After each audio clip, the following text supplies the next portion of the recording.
হচ্ছে বরকত হাসিলের যে কারণগুলি রয়েছে সেই কারণগুলি থেকে দূরে সরে যাওয়া। বরকত হাসিলের বেশ কিছু কারণ রয়েছে, এর উপর আলোচনা আছে। হ্যাঁ, বরকত হাসিলের বেশ কিছু কারণ রয়েছে, স্যার এই কারণ কোরআন সুন্নাহর আলোকে সেগুলি আপনার আমার মধ্যে বেশি বেশি থাকতে হবে এবং ভালো কোয়ালিটির থাকতে হবে। সেই কোয়ালিটি যদি ডাউন হয়ে যায় অথবা আপনার মধ্যে সেগুলির মধ্যে কমতি চলে আসে, না থাকে যদি, তাহলে বরকত চলে যাবে। এগুলি কারণ কি? এক নম্বর হচ্ছে বরকত হাসিলের ইমান। খাঁটি মোমেন মুসলিম হন, আপনি ইমানদার তৌহিদবাদী হন, শিরিক মুক্ত হন, আপনি নাস্তিকতা মুক্ত হন, আপনি আপনার বেদিনী মুক্ত হন, আপনি দুনিয়ার গোলাম হন না, আপনি রবের গোলাম হন। ইমান মজবুত করেন, ইমান পরিপন্থী যেসব বিষয়গুলো সেগুলি থেকে আপনি বাঁচেন, মুনাফিক মুক্ত হন। দুই নম্বর বরকত হাসিলের কারণ হচ্ছে তাকওয়া, আল্লাহ বিরোধী, পাপ মুক্ত হন। পাপে ডুবে আছেন, তা বাঁচছেন না, তাকওয়া নেই, আল্লাহর ভয় ভীতি নেই, পাপ করে যাচ্ছেন, ভয় ভীতি নেই, তওবা নেই, সংশোধন নেই। হ্যাঁ, পাপ ছাড়ছেন না, তাকওয়া বিহীন জীবনযাপন করলে বরকত শেষ হয়ে যায়।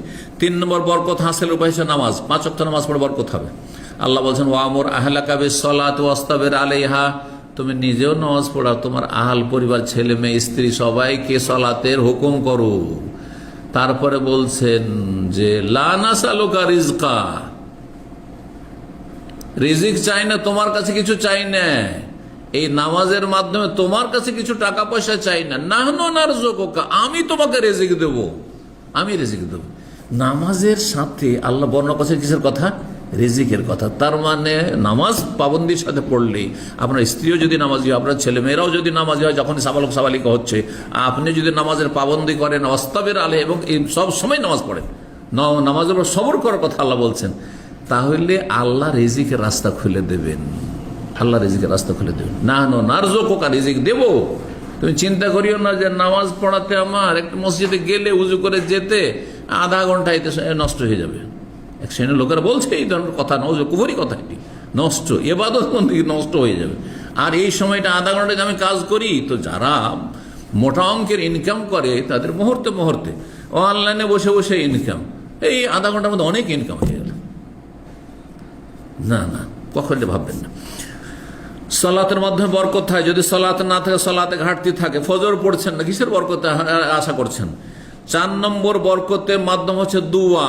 দোয়া করছেন আল্লাহর কাছে, আল্লাহর মুখাপেক্ষী না, আপনি দোয়া করেন। আপনি নবী সাল্লাল্লাহু আলাইহি ওয়াসাল্লাম বলছেন লান তামুতা নাফসুন হাত্তা তাস্তাকমিলা রিজকা, কোন মানুষ মরবে না, কোন জীব, কোন প্রাণী মরবে যতক্ষণ তার রিজিককে সম্পূর্ণ না করে দেবে। আলা শোনো, ফাত্তাকুল্লাহ, আল্লাহকে ভয় করো, ওয়া আজমিলু ফিত তালাব, সুন্দরভাবে আল্লাহর কাছে চাও, আল্লাহর কাছে সুন্দরভাবে চান।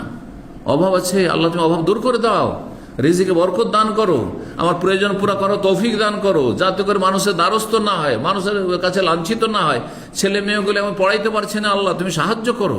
আল্লাহর কাছে চান আপনি, ফাজ ওয়াজ মেলু ফিত তালাব, সুন্দরভাবে তুমি চাইতে থাকো আল্লাহর কাছে, দোয়া করবেন রিজিকের বরকতের জন্য। 5 নম্বর বরকতের কারণ হচ্ছে আল বিররু ওয়াল ইহসান ইলাল খালক, জি, সদাচরণ করা। বাপ মা থেকে শুরু করতে হবে, আর তারপরে আল্লাহর যে কোনো বান্দা, যে কোনো মানুষ, মুসলিম আগে, তারপর অমুসলিম হইল, মানুষের উপকার করেন, অপকার করবেন না, মানুষের সাথে সদ্ব্যবহার করেন, মানুষের অবদান রাখার চেষ্টা করেন। আমি কিছু দেব নেব না মানুষের কাছে, এইরকম যখন হবেন, এহসান করে আহসান কামা আহসান ইলাইক, তখন বরকত হাসিল হবে। মানুষের এহসান করছেন না, একটা কোনো মানুষের উপকার করছেন না, আপনি আপনার আত্মীয় স্বজন খোঁজ খবর নিচ্ছেন না, যথেষ্ট পয়সা হয়েছে, দেশে যাচ্ছেন না, খালার খোঁজ নিলেন না, ফুফুর খোঁজ নিলেন না, চাচাদের খোঁজ নিলেন না, আপনার চাচাতো ভাইদের খোঁজ নিলেন না, বোনগুলির খোঁজ নিলেন না, ভাগেনা ভাগ্নি আছে তাদের খোঁজ নিলেন না, ভাতিজা ভাতিজি আছে তাদের খোঁজ নিলেন। হ্যাঁ, শুধু কার সাথে সম্পর্ক? যার সাথে স্বার্থ জড়িত আছে। কি বরকত আছে? এই জন্য বরকত নেই। তো এই কাজগুলি যত কমবে তত বরকত হবে। 6 নম্বর হচ্ছে তাহকিমুশ শারঈ, ইসলামী আইনের বাস্তবায়ন করা, আপনার ঘরে বাস্তবায়ন করা। আরে আমি রাষ্ট্রীয় পর্যায়ে না পারো, আমার বাড়িতে তো ইসলামী আইন বাস্তবায়ন করতে পারবো, ইসলামের বিধানগুলি বাস্তবায়ন করতে পারবো, এটা হইতে হবে, তাহলে বরকত হাসিল হবে। 7 নম্বর হচ্ছে সততা। যদি আপনি সততা অবলম্বন করেন, সত্য কথার উপর থাকেন, তো এটা বরকত হবে। 7 নম্বর হচ্ছে আত্মীয়দের সাথে সুসম্পর্ক রাখা, সিলাতুল আরহাম।